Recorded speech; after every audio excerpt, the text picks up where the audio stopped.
Okay. Good morning, everyone.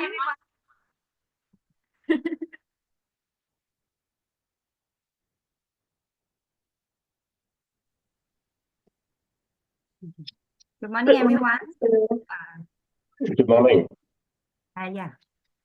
Today we are starting a bit late. Let's start now. Warm welcome to our Abort Master, Brother Joe Huang, Hualien Dharma team, brother and sister around the globe, to this Saturday Hualien Dharma talk. Okay, so today I'm Sister Mabel here. I will be doing the opening. So next one. So I will be sharing a short exception from Master's speech. So title, diligence and effort. So do not be diligent and practice with activity. So to seek peace, we must encourage others to act with sincerity and love, bringing blessing to humanity, and this is true fortune. When blessing shelter the world, disaster can be averted, and the universe with its vast cycle will remain in harmony through all seasons. Each person is a small universe. Beyond caring for the body, the most important task is to nurture the heart. A healthy body should be accompanied by a heart that continuously make good vows. With harmony in both body and mind, we fulfill our duty as spiritual practitioners. Let us earnestly listen to Master guidance, be diligent, do not be negligent, and put teaching into action. Okay, so Kangen for Master's teaching. So next, let us send our sincere prayers into the 10 direction, and may the Saha land be free from disasters and peace be well in the world. Let us sing the prayer song with sincere piety. Okay.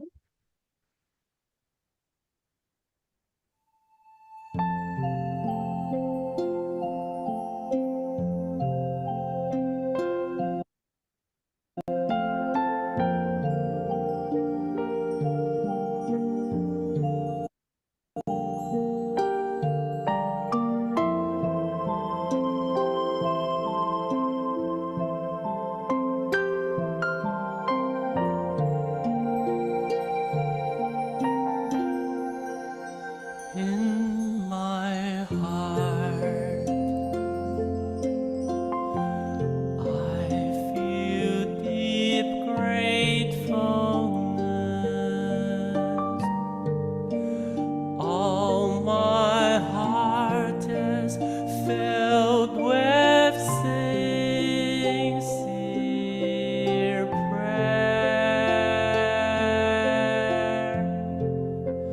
From all corners of the world, let us join our hearts and pray for a world of harmony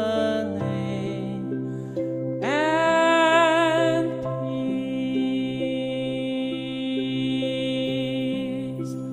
In my heart,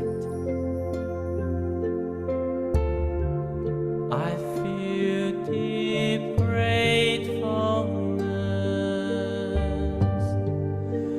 May all the Buddhas hear my prayer.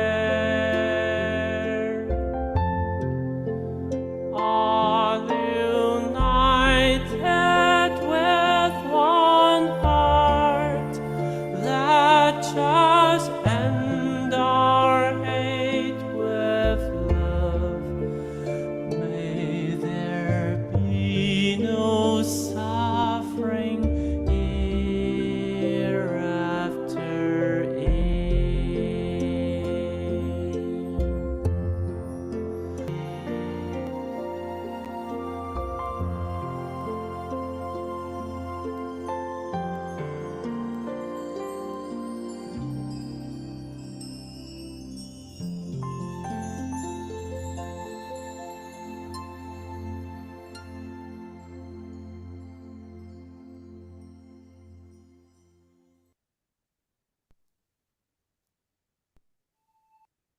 Okay, so may all minds be purified, may there be peace in the community, and may there be no disaster in the world. Okay. Okay, so next one, let us say the prayer for universal love and blessing. Let's put our palms together. Okay, so with loving respect, gratitude, and confidence, let us wish every person in our lives a healthy body, an enlightened mind, and total fulfillment in universal love. Now let us expand this consciousness to include every person in the world, every being in the universe, and let us unify our love, make this wonderful world even better. Let us all immerse ourselves in this joyful embrace of universal love.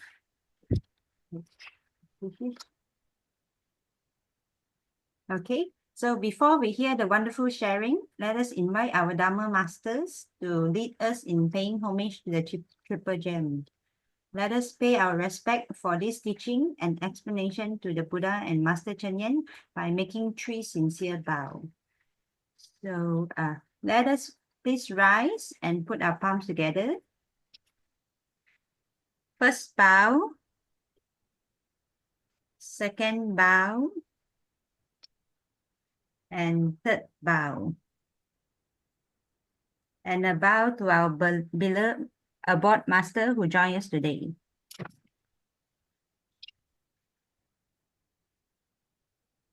Okay, so today on our agenda, we have Brother Joe Huang sharing on Dharma Insight, and also Brother Roger sharing on Happy-Go-Lucky Eco-Warrior. Okay, so because Sister Su Ching might have some issue. Sister Su Ching, are you okay already? So I would have to share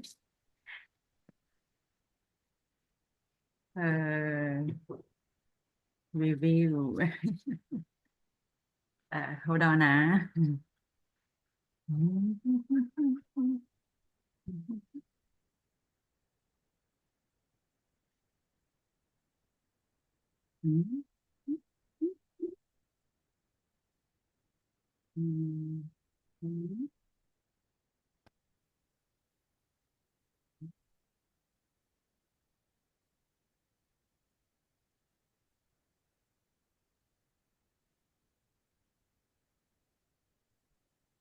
Okay, so this is about sharing, guiding readers by Sister Lily sharing, caring for the suffering, people in the light. So high in the mountains where air is so thin, Tapu stand strong as the world rushes in. At 4,300 feet in the sky, seeking for help is a struggle so high. Doctor was scared as the journey was too long. The sick and the weak had to stay strong. Then one day, Dalian city with hearts open wide, built a medical station, a place to confine. Okay, day after day, through cold and through heat, doctors and nurses stand on their feet. Poisonous sticks slither close in the night, yet anti-venoms keep fear out of sight.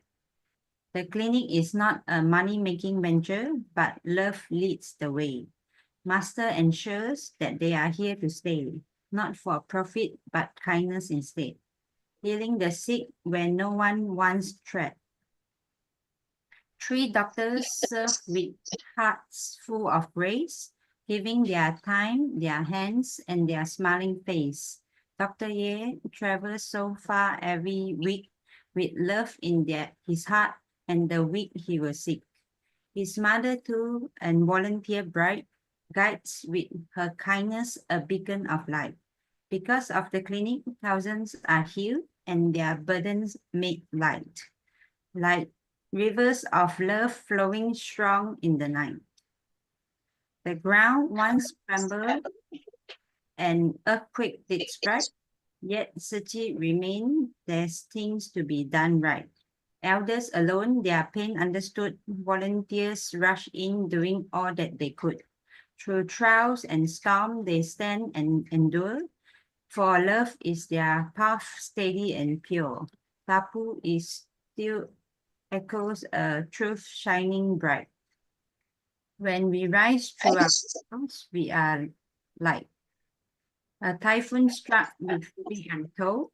Iron winds were fierce and cold. Later, people lost their place. Despair and sorrow marked his face. Su Ching arrived with meals so warm, bringing comfort after the storm.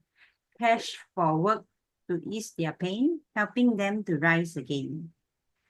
Temporary shelters built with care in a matter of days, although temporarily they are a safer place. With the average family so large, therefore space were tight. So privacy loss is a challenge that was brought to light.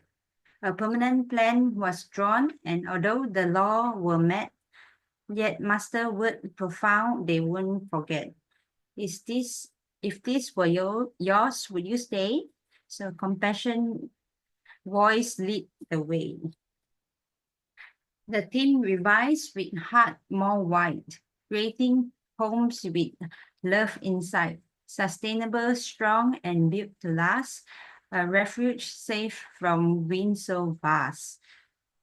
Rain is thought, the sun give light, cooking outdoors to residents feel just right. Tree preserved and the air flow free, a village made for history. Though struggle faced, they stood as one. 11 years later, the dream was finally done. A home reborn where love can grow.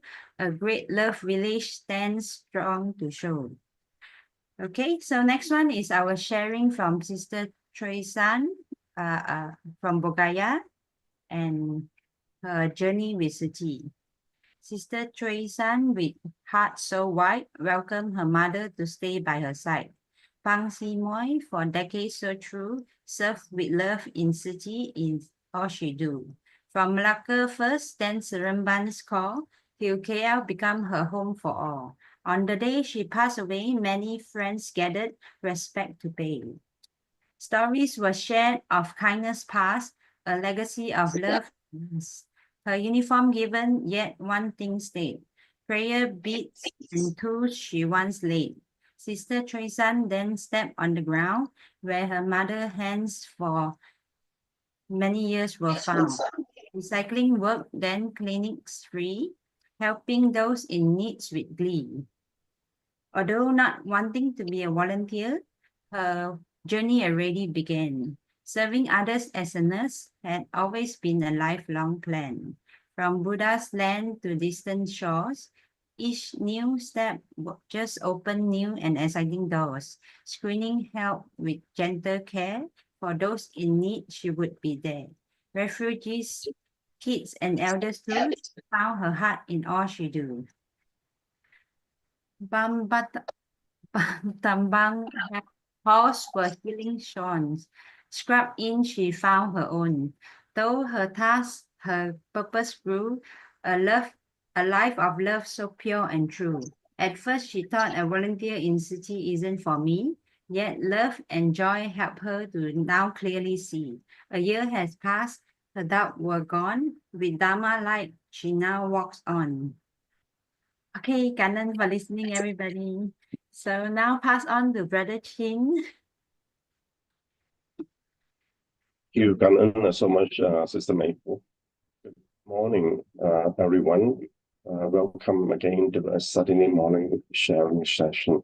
We have indeed very fortunate to have Brother Joe, who is able to share with a more extended time for us today. Brother Joe. Yes, Brother Joe. So, Brother Joe, maybe you can also give us a short update on Master's situation, and that would be great since our last update for us. From all yours, Brother Joe. Yeah, okay, thank you. Good morning, everybody, and it's always wonderful to be back on this platform to share with you. I checked my data. The last time that I was on here to share, it was about 2 months ago, in December. I think it was shortly before we left for the second trip for the year-end ceremony. And I think everybody must have known by now that Master fell on the day of Christmas, actually, December 25th. And from then on the very next day, on the 26th, we took the detour from this trip around Taiwan for the year-end blessing. And we made a detour. We went back to Taipei for a total of 29 days. So it was just not long ago, a little bit more than 2 weeks ago, on January 23rd, that we came back to Hualien. And that was possible because for the 29 days that Master was in Taipei, the doctors from our Taipei Tzu Chi Hospital, as well as all the medical staff, as well as all the associated medical personnel, they tend to Master's, whether it's the external wounds, or there were some other infection that was sort of related due to the weakening of her health.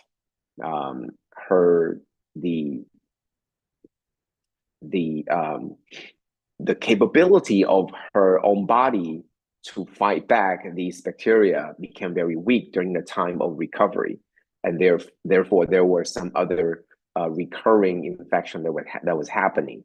And I think for the total of 29 days, within that, there's more than half the time that Master was still trying very hard to sort of resume the normal work. But the other half, due to the worsening or not getting better, even though we were resting, but Master wasn't getting any better, the medical team, they switched their plan. And so towards the end, we were very grateful that the medical team was able to sort of found a way, and they were able to sort of build Master in terms of her health and her condition back up, so that it was good enough, almost to the level before, but almost, I mean, not quite there, so that Master was able to travel by car back to Hualien. And so that was more than 2 weeks ago, right? It was more than 2 weeks ago, January 23rd. And as soon as Master gets back, I mean, it's not like, she comes back to Hualien and everything now is, continuing the recovery or resuming to normal. I mean, it's a little bit mixture of both. And so very quickly, it was a week before the Chinese New Year, right? The Chinese New Year was on the 29th of January. So we have about less than a week to prepare for Chinese New Year. And we have a lot more Dharma family coming back home even before the New Year's Day. So you could imagine that it was also very busy. We did what we could, and I could just tell you that Master continued. Her spirit is very strong, and her health is definitely holding up. For the most part of her life, we know that her spirituality and mentality has always been stronger than her physical self.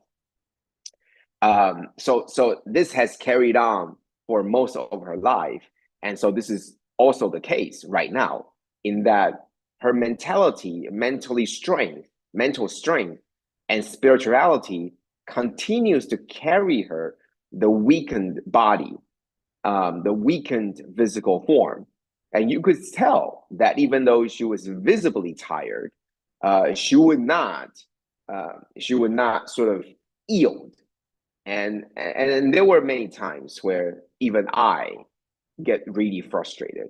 As a person who is very close to Master in terms of proximity, like we could see the conditions. We could see that Master clearly is tired. We could see that her strength, her energy, it's just like a person who is in a, who you could just see a patient, right? A patient in the hospital who is still working. And the way that Master does her work is to come out and listen and talk to people. And that listening and talking to people by itself isn't bad. It's just that every time that she sits down, it's for more than 2 hours. And, it would be very difficult to persuade and ask Master to please, let's have a change of roster of people that's talking. And Master would not want to, right? She would tell you that I refuse. I don't want to stand up and walk around. I don't want to go take a break. I don't need a break, right? So it gets very frustrating, really. But at the end of the day, I get frustrated. But then I ask myself, we're doing all this for Master. And if Master gets frustrated, then why am I doing this for? So we all listen, right? It's going against our own feelings, but we are listening and we are following Master's teaching. I mean, I think this is almost one of the hardest things to do. Like all the doctors and all the people that's been made to be aware of Master's situation, 99.9% will tell you that Master needs more rest. And so we obviously would try to do that, right? Every hour. I mean, doctor tells us that every hour, right? Master needs to get up and take a break, take a break. But Master would tell you, that's not going to happen because there's no need, right? If you need to go to use the restroom, go right ahead, right? But she doesn't need to go. And so don't force her to do that, right? And we would say, well, just, get up and walk around is fine too. And Master would refuse. Master would say that there's no reason for her to get up in the middle of the talk. And there's no reason to get up for everybody to stop. And if you really need to go right ahead. Master's going to stop you. Isn't going to stop you. So, in effect, it gets frustrating, but at the end of the day, like I said, this is for Master, and one of the things is, she needs to be Master. Also, we want to make sure that you don't always go against her wishes. Imagine, imagine Master is being sick and everybody around her goes against her wishes. I mean, that would even be worse, right? So it's not easy, right? Everybody would tell you that Master needs more rest. And then Master will be the one standing there and said, no, I refuse. So it's a tug of war, right? It's not easy. It's not easy. So finally, about earlier this week, all the proceeding, all the things relating to the New Year sort of are beginning to fade, beginning to come to the closing end for the New Year's celebration. And I mean, technically, we still have about a week to go before the end of the New Year celebration because it has to get to the lunar 15th. But for us, the celebration really technically ended the beginning of last week, and the beginning of this week. I'm sorry, and but still, I mean, the Master continues to come out. Master continues to meet and greet everybody today. Just later on, the Tzu Chi Hospital from Taiwan is going to be here. Right? They have about 40 or 50 medical personnel, including the superintendent. They'll be here to share for the whole morning. And then the afternoon, there's going to be different discussion that's happening too. So Master is not going to slow down just because everybody in the world thinks that Master should take more rest, right? I mean, if there's one thing we know, it's that Master always goes against, not always, but very often goes against the public opinion, right? It's not like this is completely not democratic in that we could just vote for Master to rest and then she would just listen, right? This is not how our Master works. This is, it's always been like she's doing what she believes is right. And right now, even with her health condition, as she is recovering, Master still believes that the right thing to do is to spend every minute, every second doing what she believes is right. And it's not enough for her to just stay inside to read the report or watch Dai TV. It's not enough. For her, the more important thing to do is to be with the people, be with the disciples, be with the volunteers, and listen to their stories and providing feedback and guiding everybody. And that's what our master does. So the condition definitely is getting better, slowly, surely, getting better. She could still be seen visibly. And for the past 2 weeks plus that she's been back to Hualien, the IV drop has never left her. From the very morning till about 6 p.m. or 7 p.m. inside after she's retired to her quarters, then the IV will be removed. And that has happened for the past 2+ weeks. Ever since the day she came back on the 23rd of January, that has been with her. And it will continue to be with her for another 2 weeks, as far as I'm told. That would sort of stop the current session of recovery. And then the doctors will make sure that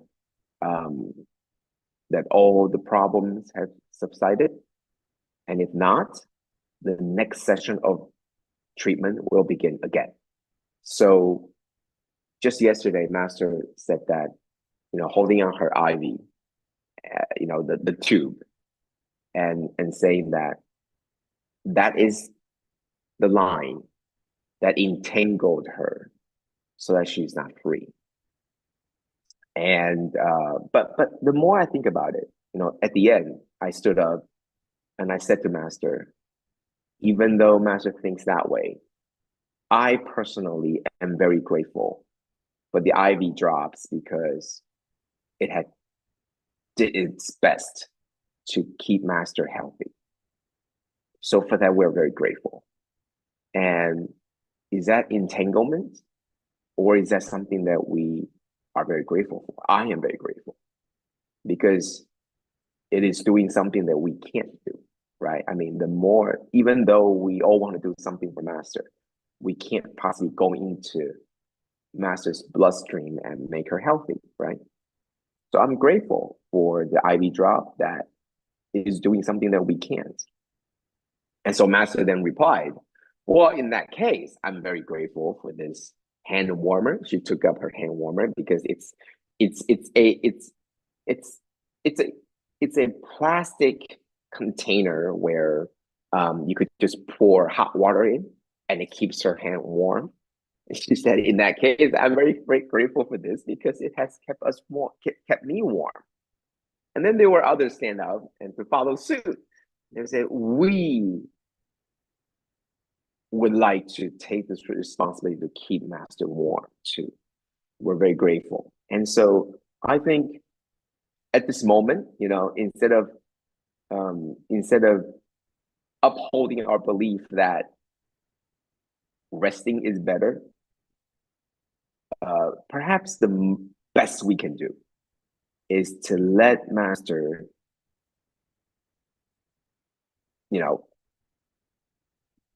do and be what she wants, in that she knows her body or her health even better than the doctor knows.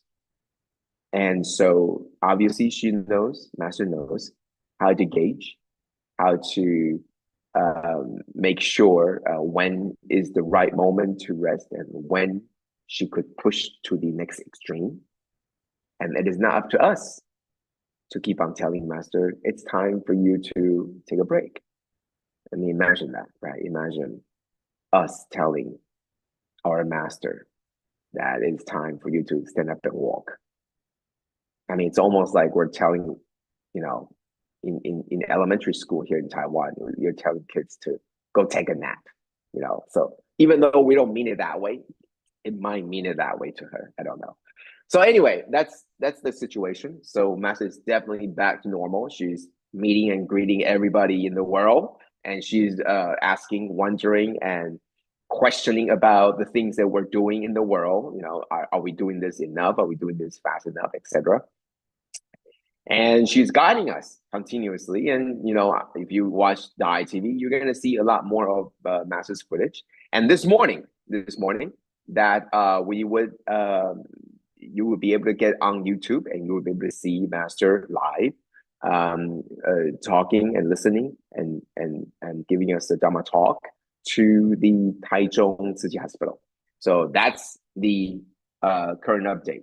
And I myself am very grateful. I think I am very, very grateful that for the past about 2 months that I was able to stand by her side, even though for about 20 some days that I wasn't able to see directly, but I know that she's inside. I've been standing outside every day. And then after Masters come back to Hualien, I was able to be by her side to go through every single one of the New Year's congratulatory, whether it's via online, or if it's in the greeting room, wherever it is, I'm able to sit in, and I could tell Master's definitely tired, but I could also tell that it means nothing to her.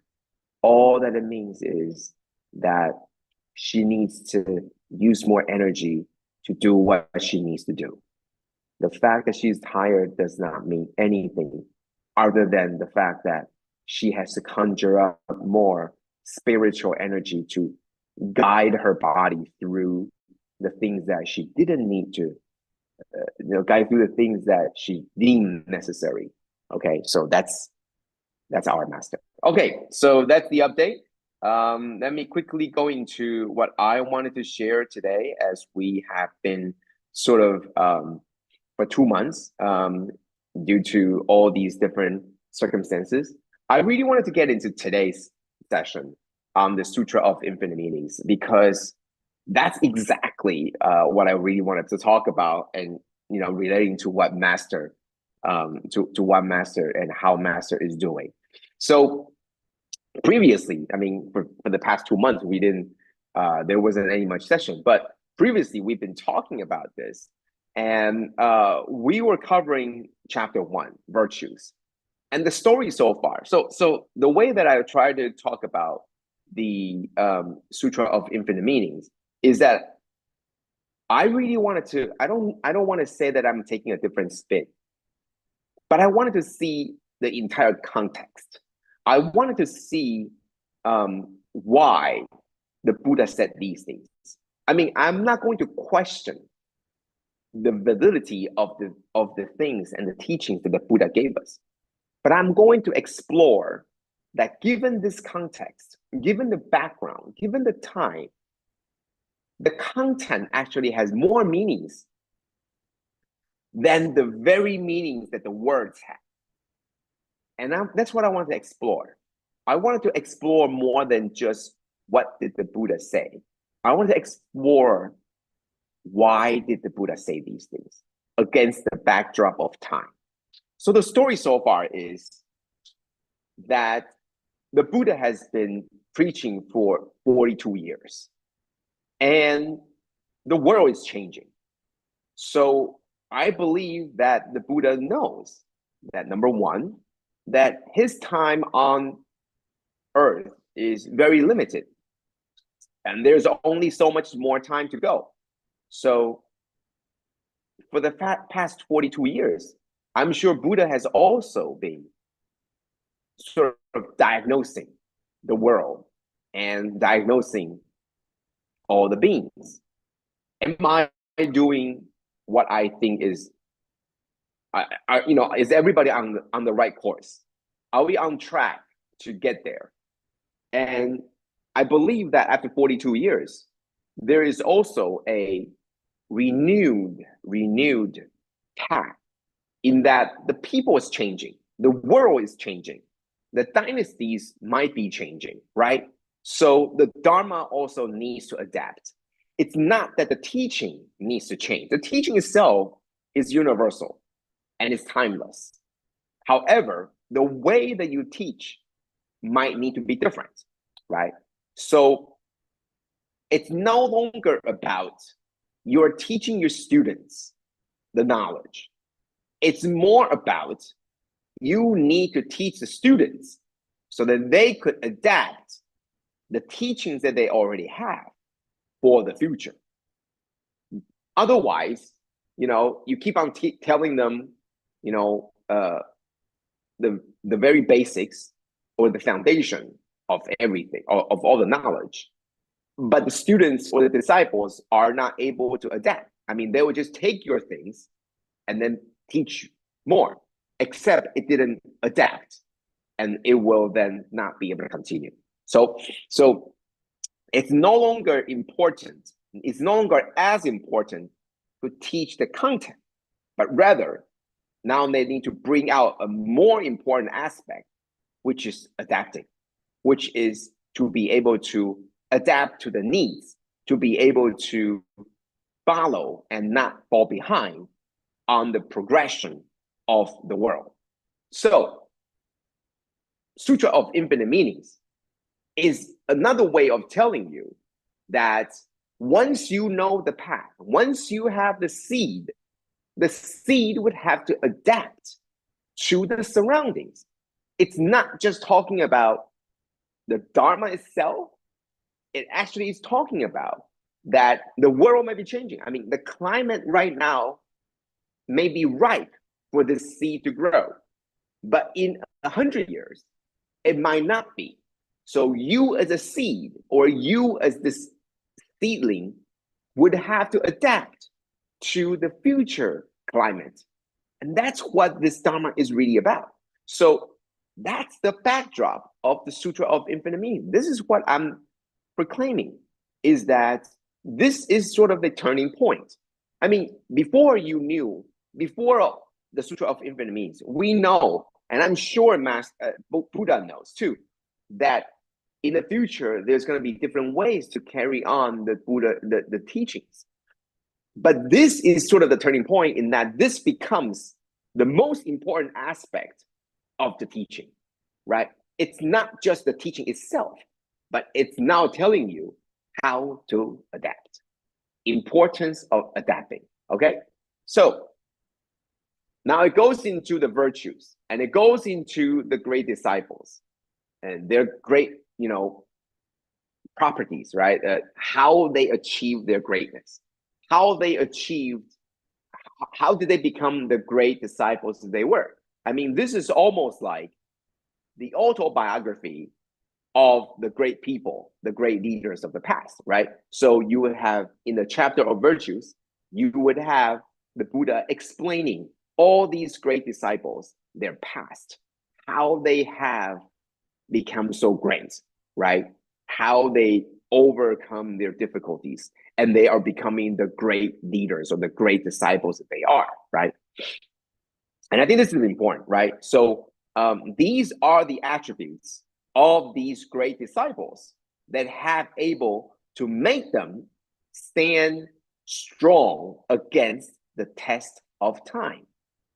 These are the strong personalities, the strong attributes of these people: perseverance, endurance, clear and tranquil mind. They make great vows. They have great aspirations. These are the very important tools that each of the disciples need to have in order for you to adapt your teachings to the world. That's how it all fits in. Everything in the teaching here fits into the context that the world is changing. And it makes sense. Imagine 40 years ago. I mean, right now, imagine, right? I am about 47.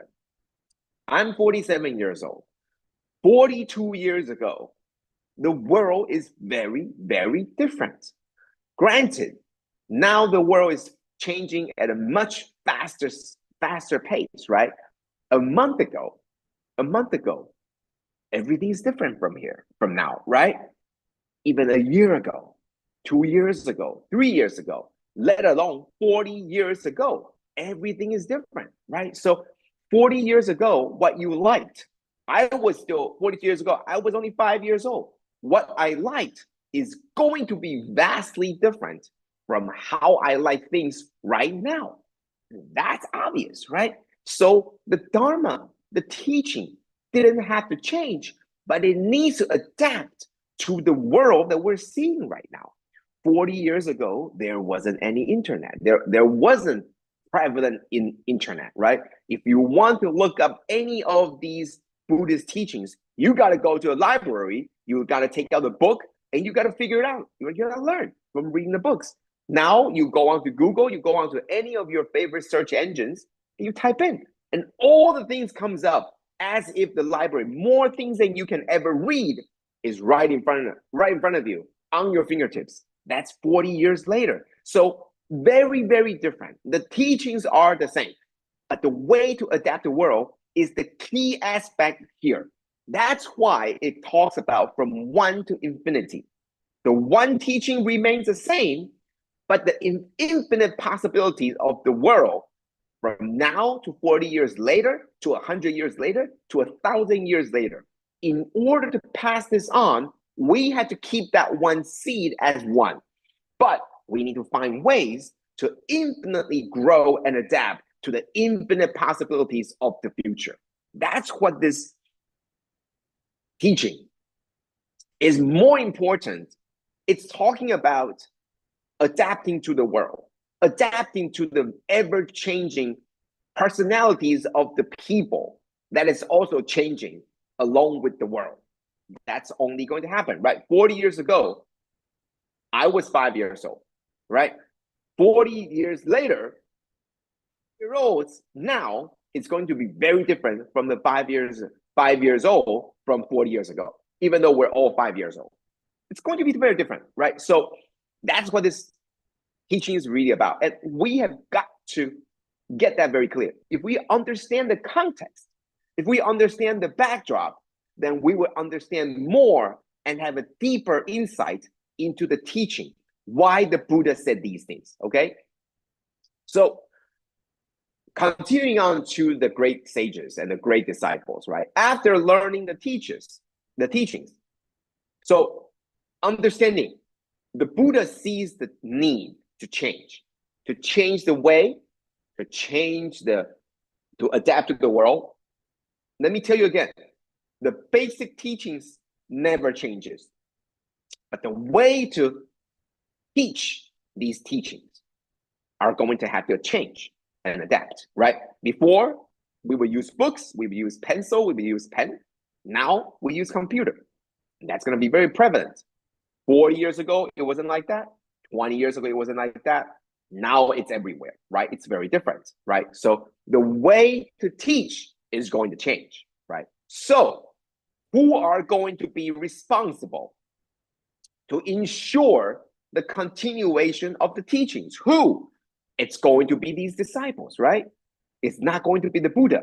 The Buddha knew that his time is really, well, I mean, this is true for everybody.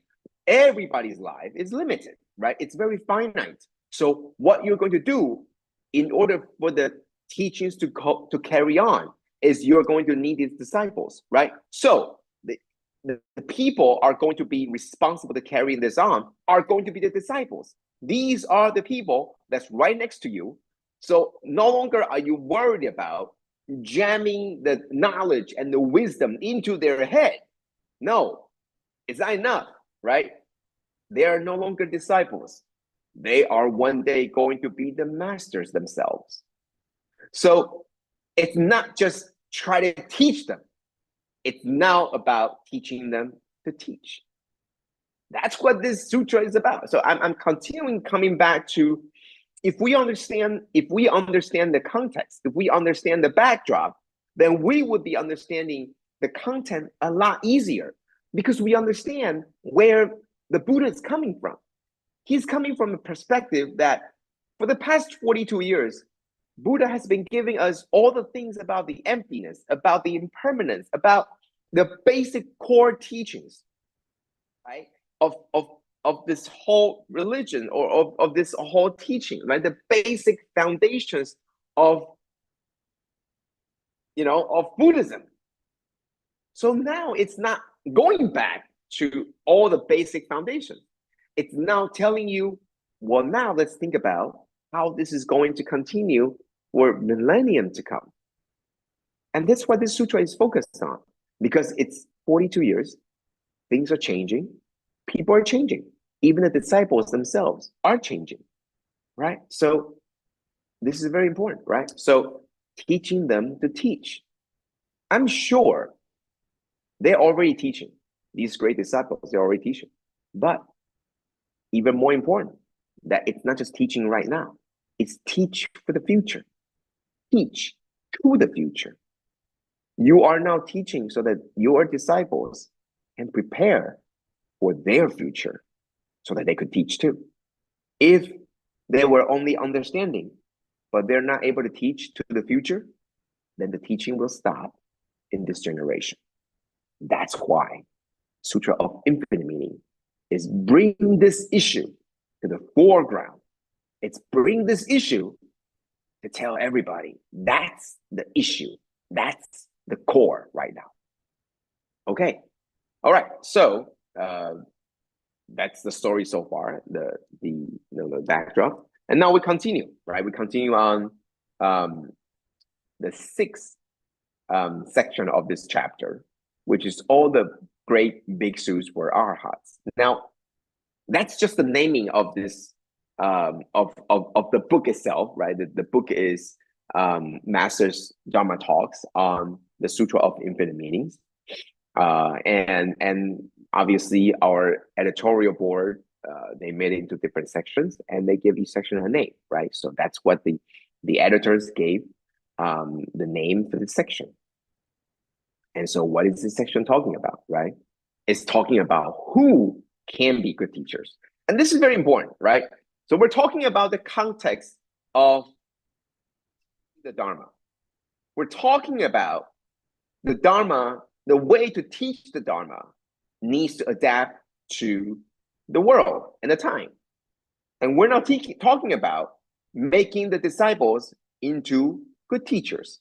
That's what this is about, right? Talking about making good teachers. Because right now, in the eyes of the Buddha, they're all disciples, they're all students. But one day, even right now, in front of Buddha, they were already preaching, right? So not just one day, but everybody eventually will have to be teachers. They're not just students. They're going to be teachers. It's just like you're looking at your kids. One day, same thing. You're looking at the students. One day, they're going to be teachers. So this part talks about who can be good teacher, who can be. So there are many, excerpts of the stories. I pick out these 9. Well, actually 7. There were 7 of these disciples. Even, I think a little bit more. They were sort of made as an example in the book. And number 1 is Shariputra, right? The true wisdom, the disciple with the foremost wisdom. And so you go down the list of all the great disciples, and Master talks about their stories, who they were, what they did, why they were granted this particular, title, and their life stories, right? And they are the sages. They are the great disciples. So in this section, it's talking about naming these individuals and using them as a guideline to tell us who are the good teachers, right? For example, Shariputra is true wisdom. Mahayana is true power, the supernatural powers. Aniruddha, true sight. This is the one where he lost his eyesight due to over diligence. But Buddha gave him true sight, right? It's a true sight, the view, not just seen with our physical eye, but seen with the Buddha eye. Upali, talking about equality, because he in the past was the untouchables, but he still comes in and was able to cultivate with the prince and the prince and the higher ups. I mean, this is something I want to bring out too. So imagine 2,500 years ago. I mean, the world and the country and all the nationalities, the sovereignties, you could bet, you could imagine, and you can believe that back then there is a lot more inequality, right? The caste system, the way that if you are the untouchables, which is the lowest of the caste, then there is just nothing for you, right? But imagine back at that time, the Buddha was already carrying out this idea of equality, that the royalties and the lowest of the untouchables were able to be in the same sangha. They were able to dine together. They were able to be in the same area, same location itself. This idea was unthinkable at the time. But do they need to change? Yes, because at the time it seems okay. But Buddha knew 2,000 years later, equality is going to be everybody, every man, woman, every human being is going to be born, at least for most part of the world, this is going to be true. So you have got to get rid of this inequality in your head, because it's not going to work for the future, right? So that's already something. That's why it's groundbreaking, right? Let's think about this for a second, right? 2,500 years ago, the norm is everybody, every caste is very specific, right? It's that's how it was. But Buddha needs to break this, because in order to adapt to the world and adapt to a different time, this has got to go. You can't stay like this, right? So this is what I wanted to say, right? That's one instance of the context. It's not just about equality. It's about thinking to the future. In the future, the things that we are looking at right now isn't going to be the way it's going to be in the future. So you got to adapt to the future. You got to teach your students to be prepared for the future, right? Because you could tell them all you want, but the students might not get it. Maybe you've seen it. Maybe you have your supernatural, eyesight to be able to see the future, but not them. Like the disciples can't.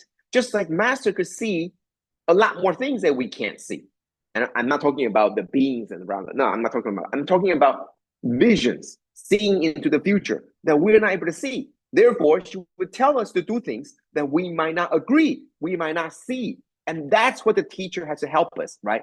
Guide us and, sort of lead us to that direction, because we might not see and therefore we do not agree. Okay, so true equality, and Ananda, true servant, Rahula, the true heritage, and Kalipaka is true diligence. And these are all very important, right? These are all very important. And these are all something that we know, that they have already proved themselves to be good disciples, good teachers. And that's something that we can learn from, right? Okay, so let's continue on. And Brother Chin, please do stop me if the time is up, okay? Because usually I don't go past 7 o'clock, and now it's already 7:20. So I know that today I got a little bit more time, so I'm taking my time to. So please do let me know when time is up. No All worries, right. So okay. So let's go through these. These four, right? These four. And so the first one, right? Sariputra. True wisdom. What is true wisdom? In here, it's talking about Sariputra, his life story. I think the thing that got me the most was not how after he became the disciple, how he was sort of the representative of the disciples, but rather before he met Buddha. I think the reason why he was deemed the true wisdom was that he knew that there was an inadequacy of his own wisdom. He knew. He was very smart. He was very intelligent. He was able to win the debates against the best teachers and the best, the best debaters at the time. I mean, if you can imagine, he's sort of at the top echelon of the people, right? But he knew that wasn't enough. He knew that there was more to life than this. So he was seeking for answers. He was seeking the answers. He was asking all these great teachers at the time. He was very young and he was seeking the answers. So the first thing is he knew the inadequacy. He knew, even though he was at the top, he was debating, he was winning, he was beating everybody, but that wasn't enough. He knew that wasn't it. So that was wisdom number one. He knew that what you got isn't it. Number two, even more important, is you know it when you see the true teaching. And he did. So when you combine these two, knowing that you don't have it, and when you see it, you know that's it. If you combine these two, the first part leads you to search. The second part stops your search. You can go deeper. That's true wisdom. I think this is amazing, right? I mean, we always talk about, do the right thing. There are so many things that you could do at every given moment. There are many things you could do. But which one to do, right? There are 5 tools, 10 tools that you can use, that you can pick up around you. But knowing when to use which, that's the true wisdom. So you learn all the knowledge, you learn all the things that you learn from school. They're giving you tools. The experience that you get to know which tool to use at what time, to what people, to what person, that's wisdom. So same thing here. True wisdom comes in because you know your own inadequacy, and you know it when the true teaching comes in front of you. That's true wisdom. So I think Shariputra's story embodies this. It's not talking about how wise he is. It talks about he knows he doesn't get it, but he gets it when he sees it. And that's true wisdom. Okay, so that's the first one. Second story. Now he's got these supernatural powers. What is it trying to tell us? That we all have these powers. It's just all very, very differently, right? But whatever powers that we think we have, none of these powers will supersede the truth, which is the karmic cycle. So we can all do things to change the world. We could build great buildings. We could invent great technologies to achieve things that people did not think possible. We could do all of that. But none of that will supersede and overturn the karmic cycle. This particular part about Modgayayana is that it's giving us the affirmation that we have the power. We have the power to make a great difference. Just like Master, look at Tzu Chi. 60 years ago, it wasn't like this. 50 years ago, nobody imagined it could be like this. 40 years ago, 30 years ago, 10 years ago, nobody thought it was possible. everybody was sort of discounting what Master wanted to do. And it's, I don't blame them. Nobody thought it was possible. That means we all have these powers. But don't ever think that these powers will make us become stronger than the karmic cycle.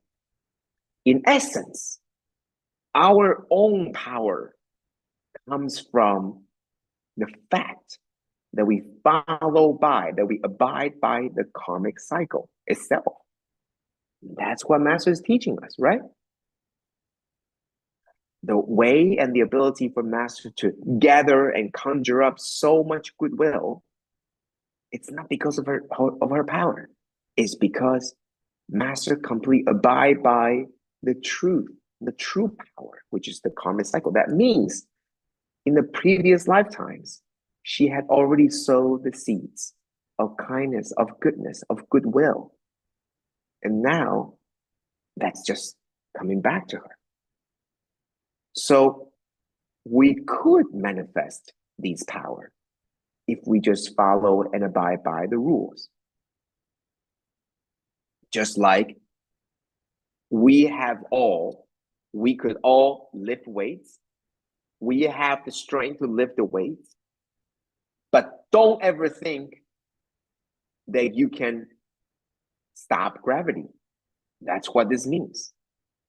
So the way that you could do this is you could use gravity to help you go faster. That's what this means. You knew the karmic cycles are there. In order to manifest such true power, you abide by the karmic cycle. You build, you put in the seed now, and you will be able to get the power later. You will be able to get the fruit later. That's what it is. Okay, so that's true power. So I think every one of these disciples, their stories, they're giving us some insight. It's not just this person. It's not just this particular disciple. It's telling us something. And I think we need to see that. If we see that, then I think this is so much more. This is so much more.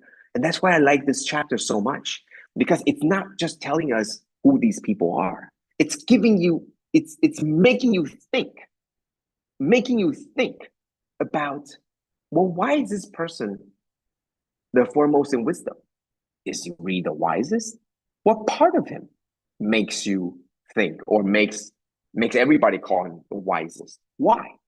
And I think there's a lot more reason than this, but I pick out these as something that can make us think, make us contemplate against the context that after 42 years, these things change. Against that context, against that backdrop of time, this makes a lot of sense. That means we are looking for teachers. We are looking for students that knows the inadequacy of your own. And also, we need to make the students and the teachers know when they hit the right things, they know this is the right teaching I need to focus on. I think a lot of us are like that, right? A lot of us, we are sort of considered true wisdom because we know that we're looking for something. Something is missing in our lives. That's why we're seeking. And then a lot of us found Tzu Chi, and then we know this is it. That's sort of the wisdom already, right? Now that you know this is it, you gotta go deeper. You gotta go more into this, right? That's why you knew it's not enough, and now you know you found it. Then the next logical thing to do is to go deeper, is to stay in it, is to be in it, stay in it, and continue to be in it, because you know it's the right teaching. It fits you. And you know you're inadequate. That's why we need it. Okay, so I think that's all the time that we have for today. We're not able to get through everybody, but I want to really go, that's why a lot of this is thinking, right? I'm not just telling you their stories. I am telling you, I am sharing that against the context that the world is changing, the teaching remains the same, but now it needs to adapt. that the Buddha is bringing this important issue to everybody, you got to be teaching for the future, teaching to the future. And how do you do that? Well, you got to be a good teacher yourself. How do you be a good teacher? These are the things that the past good teachers or the very good students already have. Take lessons from these people and learn from these people. And maybe we're able to just be a good teacher ourselves too. Okay, thank you. Thanks so much, Brother Joe, for the really insightful sharing on the great Dharma teachers.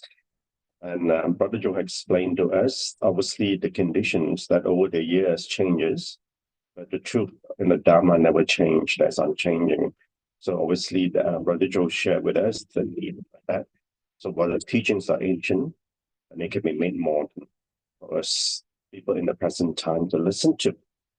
So, and thank you, Brother Joe, for being able to stay with us longer. So before I call on the next sharer, Brother Roger Seen from Singapore, can we open our videos and we take a picture? All right, so we have our official photographer, Sister Wai Fong there, and Sister Effie as well. All right, so let's take a quick photo. 1, 2, 3. Is there anybody else who's gonna on the screen?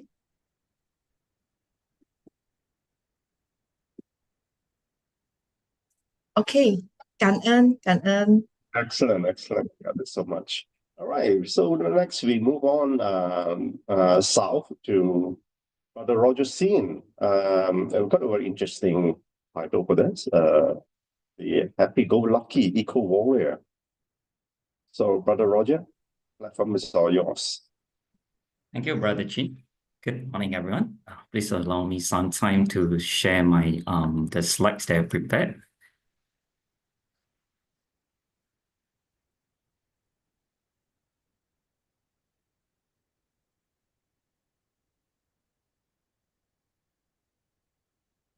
Okay, yeah, great. Yeah, so good morning, everyone. I am Roger from Singapore. So today I have this grateful for this opportunity to share with everyone my eco journey. So I think I'm a happy-go-lucky person. That's why I call myself the happy-go-lucky eco warrior. So I'd like to share a bit more on my sustainable story. So there's 4 parts of my stories.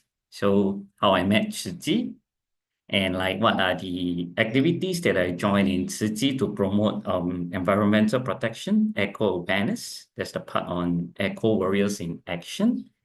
And after learning all this, how do I put all this sustainability into my living? And lastly, some words of encouragement for myself. I have been having it for myself. I'd like to share with everyone to keep going, keep believing, and keep going green. So I think that was back in 2007 when I happened to read this book. So I went to the library and I thought this book was quite interesting. So I borrowed it to read. It's actually called The Champions of Kindness. So through this book, it actually introduced like a few of the great people with great heart. So I think as you can see here, Master Cheng Yen or Master Cheng is also featured in the book. So that's how I get to start to know about Su Ching. Then I was in university, so I got to know about Su Ching, so I started joining. But okay, I think at that time, even now, the university is in the west of Singapore, the one that I studied. Then I stayed in the northeast part of Singapore. So took about like 19 minutes for me to travel from my place to like my school. I think in Singapore context is relatively considered like a long journey lah. Okay, then I thought, how can I still join in activities and do not need to travel so far? So I went to search. Then I found that, oh, there's actually this echo point that's like not too far away from where I stay. I think it's like a 10-minute walk away from my home. So I started joining the monthly echo activity. So through this, joining this activity, I got to know this, I call her my a good and virtuous friend, my son Zhishi, sister Jeannie, the one in the center. So she's been like encouraging me to take up joint activities, giving me encouragement. So that's how I thought I want to mention her here for the encouragement. Okay. So then come this time, I think it was back in 2010, decided to go veggie. So that's another step in my sustainable journey. So I recall Sister Jeannie, she actually told me, oh, you want to do environmental protection. Do you know that going veggie is actually good for sustainability? You know, through our food choice, we can actually do our part to protect Mother Earth. So that's one point that stuck me. Then at that time, I got to watch documentaries on like Christ of Life, 生命的呐喊. So I was quite inspired by it. That I mean, got to see like how the other living beings, they are not being treated very nicely for human to consume. Okay, so then back in the auspicious 7th lunar month, the 吉祥月, in 2010, so I pledged that, okay, I shall go veggie. So I still recall the date. It was 18 July 2010 when I started my veggie journey. I think I'm quite easy with food lah, so I'm happy to like just eat almost anything that's veggie lah. So the journey has been smooth sailing for me. So I think this is another quote that I like to share. Something that I recall seeing back then that also inspired me. So this by Paul McCartney. He's a 1/4 of the Beatles rock band and an English musician, where he said, if slaughtered houses had glass walls, everyone would be a vegetarian. Yeah, so I actually quite inspired by all this and decided to go veggie.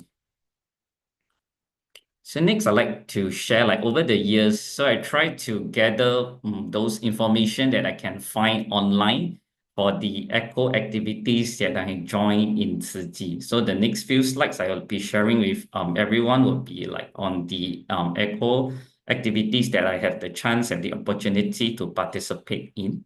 Wow, so this one started in so this one I found in 16 June 2012, where we have a gathering of the environmental protection volunteers. So we share about like to cherish the things we have, to value, to really cherish things we have. Don't just like throw away or give away that easily. So we also talk about the 十指 culture. So to recycle smart, the 10 fingers formula. So we learn like we share like what are the things that are recyclables, how we can sort them out nicely. Then the next one I had is on the charity fair. This was in 2015 February. So there was like international students coming to the charity fair. So I have the chance to explain or share with them like eco concepts. So I talk to them about like how to purity at source, 清净在源头, and also to share about 素食八分饱2分助人好, the 80% food and 20% to help others, to eat mindfully and spread kindness to others. So I thought the students, they quite interesting. They come to learn, so we share with them like the eco concepts. Then next, this is also another group of students that was in 26 March 2016. So we have this group of students coming to our Eco Awareness Center. So I got to talk to them about like same thing. We have our volunteers together, sharing with them the 5R concepts, the refuse, reduce, reuse, repair, and recycle. At the same time, we also want to cherish food, because I think in Singapore, I think no one goes hungry in Singapore. So all the more we should learn to cherish food. So we want to strive towards zero food waste. Then another activity that I had a chance to join in was the Yellow Ribbon Prison Run. This was on 4 September 2016. So we actually have like eco booth to spread the green message. For myself, that time I was helping to like, distribute the drinks to the participants. So at the same time, we try to talk to them, tell them how to recycle correctly. Like after drinking, like the plastic bottle can actually be recycled, things like that. Then we have a revamp of the Eco Awareness Center. So on 30 September 2018, so that time I have chance to pair with this also very eco-friendly brother Yong So. So we was doing this thing. So there's like interactive eco message lah. So we try to be more engaging and more lively to spread the awareness. So for myself, that time I was helping out with this called the breakfast truck. So it's like you see all the food items here, like the common food, like for example, the burger, the bread, or the drinks. So we get to understand like, oh, scan. So we have this system, like you scan and you get to see the carbon footprint of our food choice. So I thought in this part, actually there's one very striking thing that occurs to me. So I recall seeing that, oh, if you eat one hamburger, we contribute 4.5 kg of CO2, whereas if it's just like a plant-based or a veggie burger, it would be like 1 kg of CO2 carbon dioxide. So that's how we share even like going veggie can help with the environment. Then another chance, this was in 4 August 2018, that was the auspicious 7th lunar month. So during that time, I think the UN, that they have a message to say to want to beat plastic pollution, go green. So we actually incorporate this into our sharing back then. And we also share about carrying of the Huang Bao Wu Bao, the 5 eco-friendly treasures. So it's like we can use reusable cups. So then we do not need to use paper cup, reusable bowls to skip the disposable bowls and plates, bring our own chopstick. Then we can ditch the single-use utensils and handkerchief. So say goodbye to tissues and reusable bag so as to reduce plastic waste.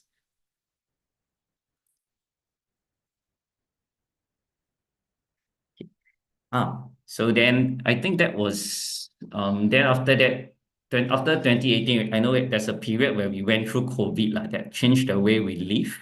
So after COVID, there was a restriction back then. So after that, there's a chance, I think, when things starts to get better, get to come out to share. So on this during 23 October 2021, so that so we have this series of like under this Go Veggie to like share a book on what you learn to promote vegan or vegetarian veggie. So for myself, I actually picked this book. So I went to the library and tried to find one book to share. So this book, I find it quite interesting, 72 Reasons to be Vegan. So like there's so it actually shows 72 reasons. There's a few explanations to it. So there's one that I still recall that struck me is the do unto others as you would have them do unto you. So it's like treat others the way you want them to treat you. So I really like this part. So that's the sharing that we have a chance to talk through actually through Facebook Live that time.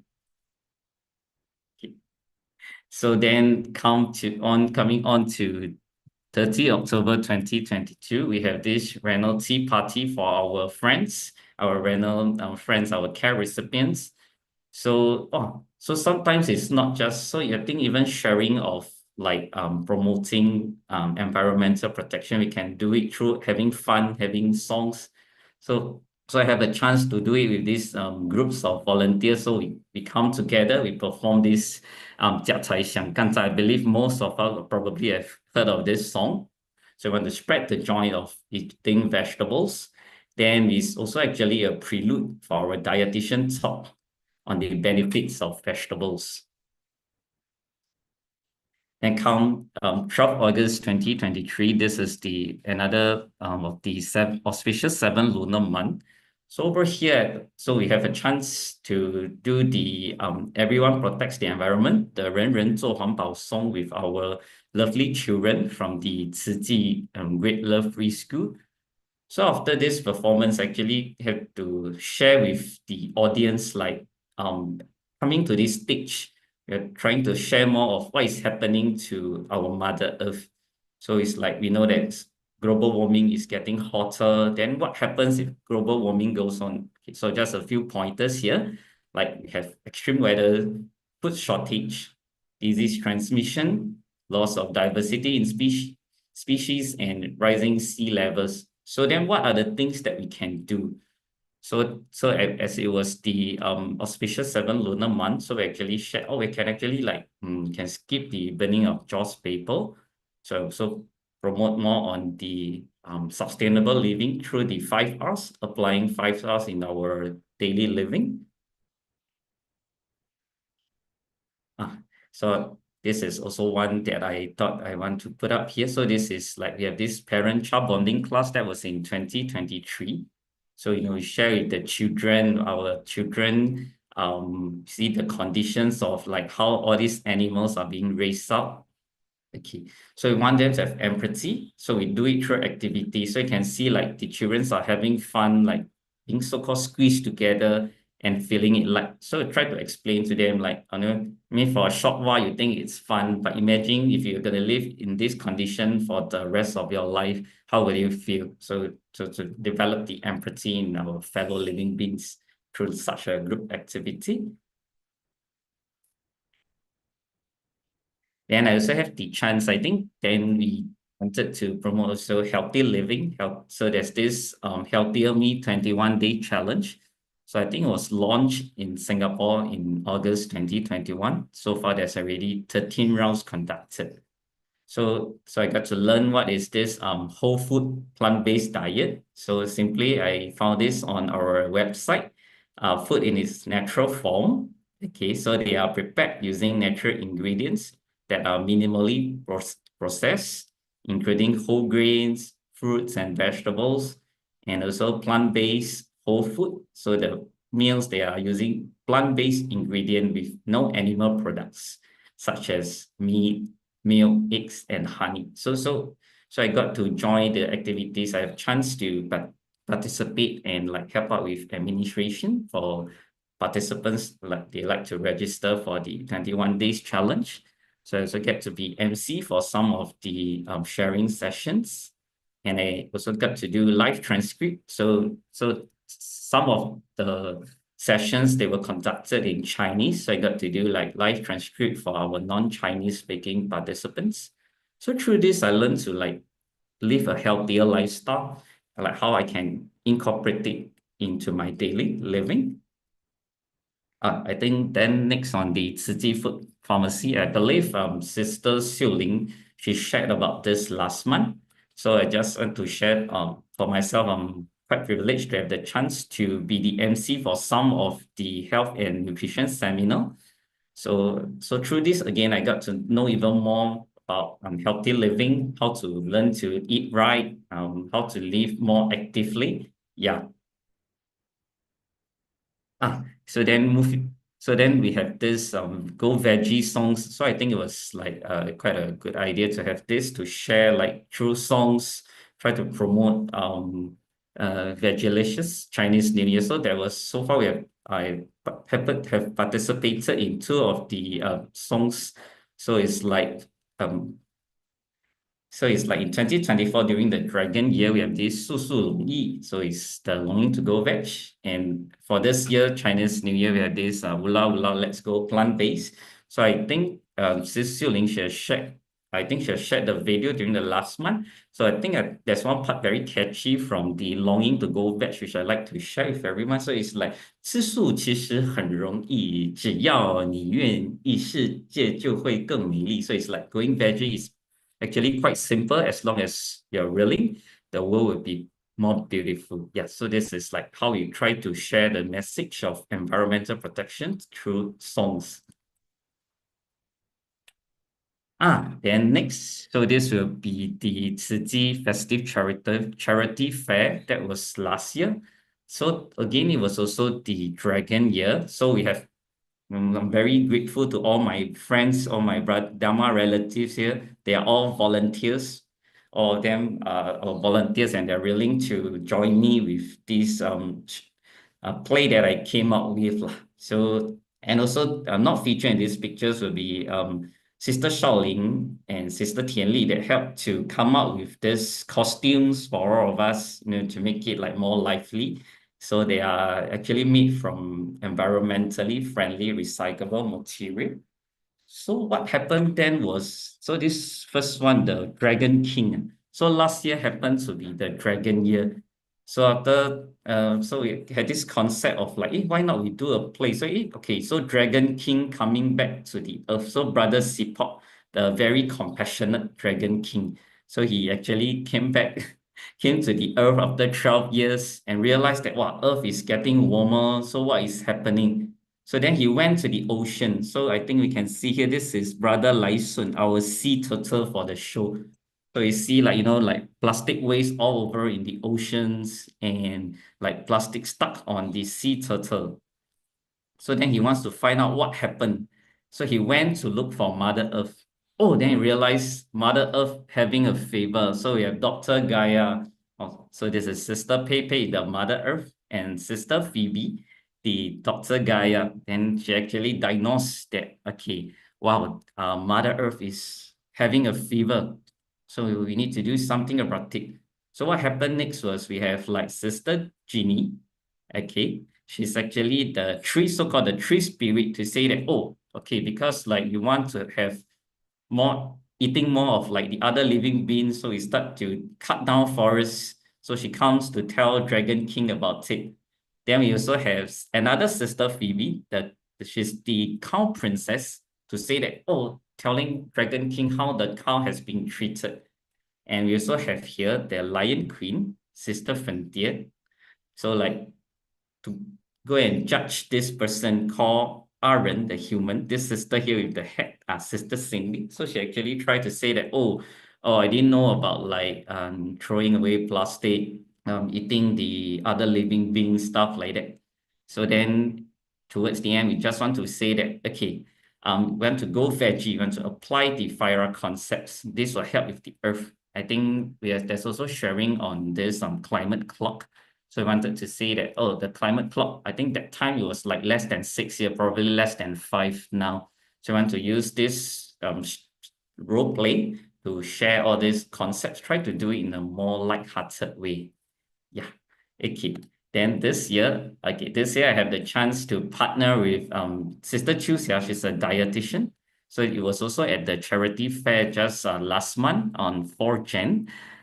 So we talked about like eating 80% food and 20% to help others, because there's a lot of food going on around. So we learned just eat enough, 80%, keep the 20% to help others. So we try to talk towards like how we can live more healthily. So we say no to the 3 highs, the sun cow, the blood pressure, blood sugar, and blood cholesterol. So in this case, so the dietitian will share experience, like we can actually like eat more vegetables, more fruits, more active living, like through physical activities, like you go exercise, like moderate to vigorous activities. I think that's how it's being put, 150 minutes a week. So it's like you can go jogging, go swimming. Yeah, and then you learn in our diet, incorporate more vegetables. So this will help to have a more healthier living. And then it was like coming towards Chinese New Year. So then we also want to avoid the extra pound in the Chinese New Year.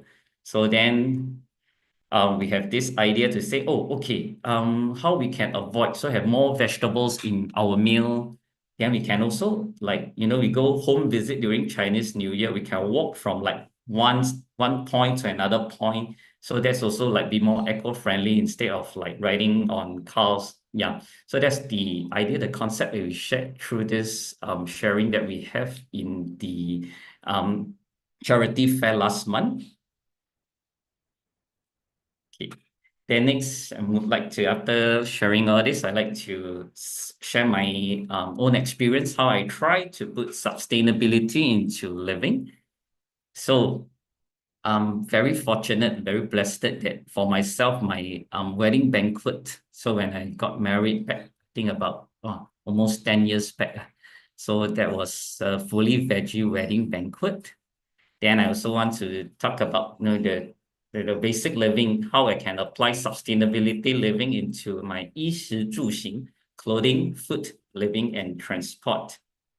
Okay, so then that time we had this wedding lunch and dinner. So in Singapore, we have 4 sessions. That was on 3 and 10 October 2015. So would like to show this picture a lot of people, but myself, I'm the groom, and this is my lovely bride. Okay, my lovely bride. Okay, so that time we tried to look around to try to find, we really want to find what we think really vegilicious, the delicious vegetarian food to share with our friends. So we found this place, but it's relatively small in the sense that it can only accumulate up to 13 tables per session. So that's why we broke down into like 4 sessions. So we have 2 sessions for our Tzu Chi Dharma relative, 1 session for our family members, and 1 session for our friends and colleagues. That's how we come to have like 4 sessions of this wedding banquet, all fully veggie. Okay, and in case you didn't notice, this 善知识 of mine is now my lovely wife, my lovely 家师姐 sister Ginny. Yeah, so to like to take this opportunity to 感恩 her. She has been very encouraging and been very positive. I learned a lot from her.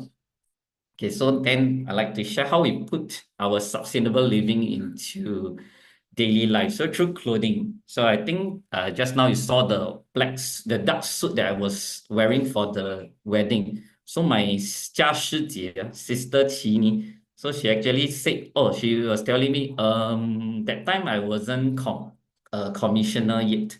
So she said, why not get one that's like suitable for use next time when you get commissioned? So that my one and only favorite duck suit from my wedding to after commissioning, I'm still been using it. So that's the reuse and reduce part. Then saying no to fast fashion. So it's like, I think I seldom like, impulse buying or buy a lot of clothes. In fact, I think the last time I got some clothes was during the time when I got this suit for my wedding. Then 2019, I got to be commissioned. So like to share. So I got a shirt, the 辞呈, there's a shirt, and then there's the shirt for the blue shirt for the volunteering our uniform. So that this interesting, I like to mention Brother Jin Feng. So Jin Feng is very nice of him. So I went to him, I said, brother, I'm going to commission really. Because our size is quite similar. So I was like asking him, do you have any extra shirt? Can you share with me? Then I don't need to buy. I didn't know that he actually went to buy one and gave to me. So really very nice of him. Yeah. Then I also get the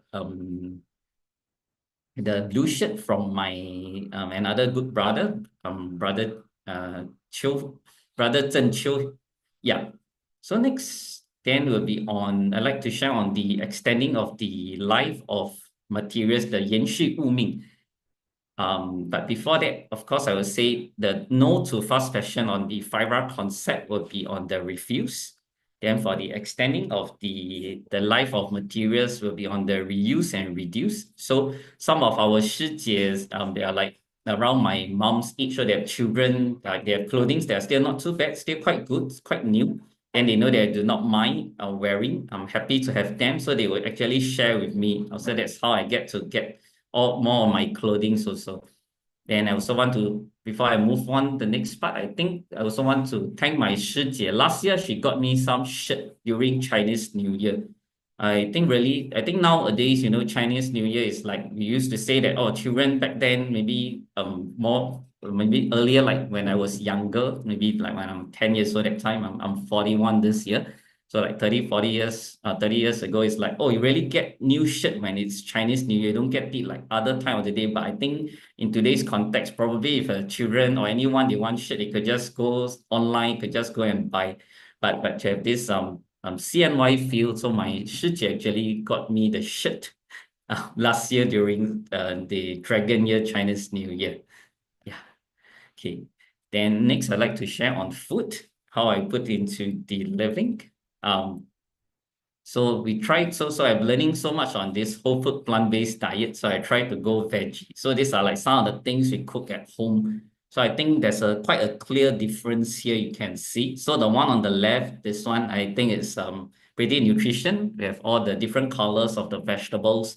This is actually cooked by my 家师姐 sister Ginny. And this one look a bit messy. That this is done by me lah. So okay, but I think overall we try to eat healthier. And when I'm eating in, so this is so I'm also very grateful to my mom. She actually prepared this meal for me, so I thought to share with everyone. And when I go to eat out, so try to see that try to select healthier options even when eating out. Okay, so what we can do here is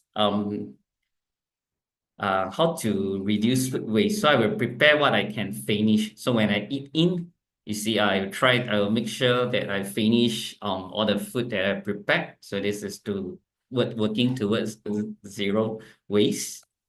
And when I eat out, so we order what we can finish. So I happened to find this picture with my 家师节 that we had 30 November 2018. So we went to a vegetarian restaurant.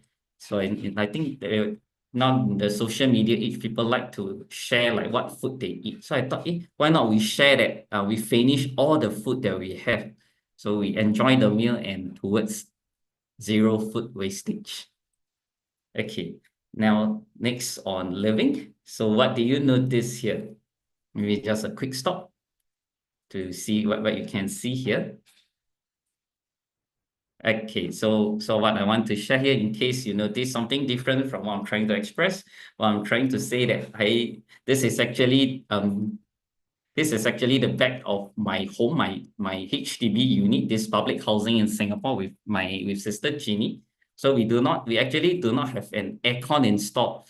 And I went to do a check on this aircon ownership in Singapore. So it's like as at 2023, there's this household expenditure survey to show that 81.9, you see over the years it's been rising, but 81.9% have been having aircon for the residents' household. So I want to share that, I'm actually the minority. And we thought that at that time, shall we install aircon? And thought that we can actually cool ourselves down, by opening the windows, using fan. We thought it's not necessary. So I already moved into this unit for like almost 10 years. And so far, so good. We do not need the aircon. Okay. Then I think last year, the old washing machine that we have actually got faulty. So we tried to repair it, but I think it was too old. We couldn't, we actually asked around, couldn't really find people to help us repair.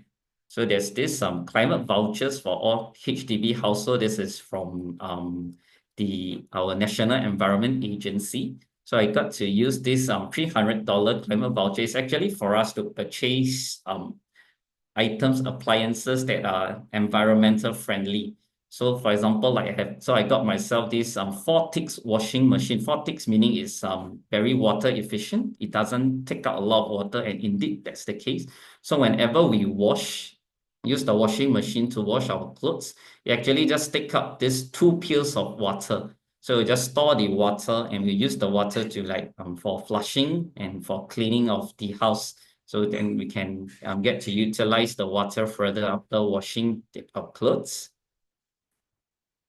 Okay, then so this is the part on the extending of the life of materials, the second part. Okay, so I just like to share that, so like you see the rocking chair here, the clothes hanger here, the shoe racks here, the chair, the red chair here, all this we actually found that they were actually thrown away nearby our house. We thought they were looking good, so we actually got them back and placed it outside our house. So we are lucky in the sense that we are like so-called the corner unit, or the only unit in that level at one corner of our of the block that we stay in.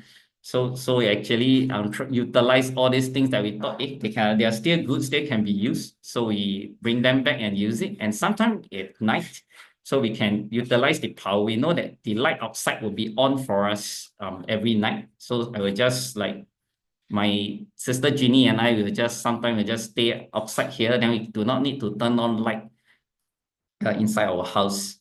And then next is on the recycle rack. So we have a box here for us to recycle like the papers, the cardboards, those items that recyclables. We have another one in our kitchen. So it's to like recycle plastics or aluminiums or those metals or those metal cans when we eat, yeah, stuff like that. That's how we try to incorporate this sustainable living into our daily living. And okay, when we go out, so we will bring our own reusable bag. So we have this supermarket that's like just like a 2-minute walk away from where we stay, maybe 1 minute or so. It's like just next to where we are staying at. So we will bring our own reusable bags to purchase the items that we require. So yeah, there was a photo taken back on October 2019. Okay, next on transport. So the transport part I like to share is like, so we use BMW. So the BMW for us is bus, MRT, and walk. So we'll be using the public transport, relatively convenient for us to travel around. And sometimes, like for example, this one, back in 2020, January, we have the chance to, we do, before home visit, we actually have a gathering point. So this gathering point is like about 30-minute walk away from our home. So we actually walk to the gathering point. And then for myself, I like to do jogging. So I think that's to keep myself healthy. So sometimes I jog in the day to enjoy some free vitamin D, and sometimes at night to have enjoy the scenery. Yeah, so that just to share this. And I think jogging is also quite carbon dioxide friendly. So it's like just running. I do not really need to use a lot of any other energies other than my own. Okay, so after that, then I think this is the last part of my sharing. Okay, I think I'll just go a bit quicker here. So the keep living and keep going green. So there's two anecdotes that I come across that really keep me going. Sometimes we face something, probably, I think if we are also an environmental protection volunteers, you maybe meet people that are not so friendly, they may be a bit negative, or sometimes we may be thinking like with all the news that we are reading, like things are not getting better, is it really worth it? So there's two anecdote that I thought I keep to myself that I will remind myself that yes, we should keep going. So one is from the Melmo's Green Transformation, and the other is from this Do Good to Create a Pure Land, is from page 262 of the Life Economic by Master Chen Yen, our master. Okay, so just a quick sharing. So the part is actually quite long. So this is the part that really I find the most inspiring. So I just extracted this part from the magazine that I came across reading this lesson on on the green transformation. So how did the city, how they convince the residents to think and act more eco-conscientiously? So start by making it easy. Okay, that was this Mr. Rapilu was back in 90s, the mayor of the city. So then they start to build recycling complex for most apartment blocks. Then you see it's clearly labeled so that people know how to recycle, right? Then they also have laws to like reward people for recycling. So for example, like 40 cents for plastic bottles and 20 cents for beer can. Then they also have a landfill tax for ton of wastage, tons of waste to encourage greater recycling, reusing, and reducing of waste. So this resulted in then the city having a 98% recycling rate. So then I thought to this, so I told my Shiji, well, this is a really nice place. If I have a chance, I thought I want to live in somewhere like that. Or then Sister Jeannie actually told me, why you want to live place like that? Why not you try to create a place like that? Well, so I thought, oh, very inspiring and wise words from her. Okay, and then this the second one that I also hold close to my heart. So it's like, this was from the book Life Economic. So someone actually asked Master Chen Yen, if city volunteers have been doing such a great job recycling, why do we still see garbage everywhere? So Master's reply was, can look at this problem from different angle. We are lucky to have recycling volunteers picking up such a multitude of reusable materials and reducing the amount of trash. Otherwise, there will be even more garbage in the streets. So it's like, see, so what we are doing, if we don't do, won't it be worse? So it's actually getting better. It will still be better if we can put in effort and try to do our part towards environmental protection. So we need not complain. rather change our mindset and be conscientious of recycling if we do not want to see the streets later with garbage. So that's the focus. If everyone can focus on picking up like paper or plastic beneath our feet, our environment will be clean and beautiful. Yeah, so we start from doing from ourselves what we can do. So then this is the last slide that I have. I think probably second last slide. So the key to doing good is to take action proactively, no matter how big or small it is. So it's like through all this learning, having all this knowledge, how can we apply sustainable living into our daily living? So like for myself, it's like, okay, I already shared some of the things that I do. I thought not too bad, so I can share with fellow friends and Dharma relatives. So what are the things that we can do and do better, or they're not so good, we can change and be better. So like can go veggie and apply the 5 R's. Yeah. So thank you very much for attention. So these are my sharings for today. Ganan for the opportunity. Thank you, everyone. Ganan.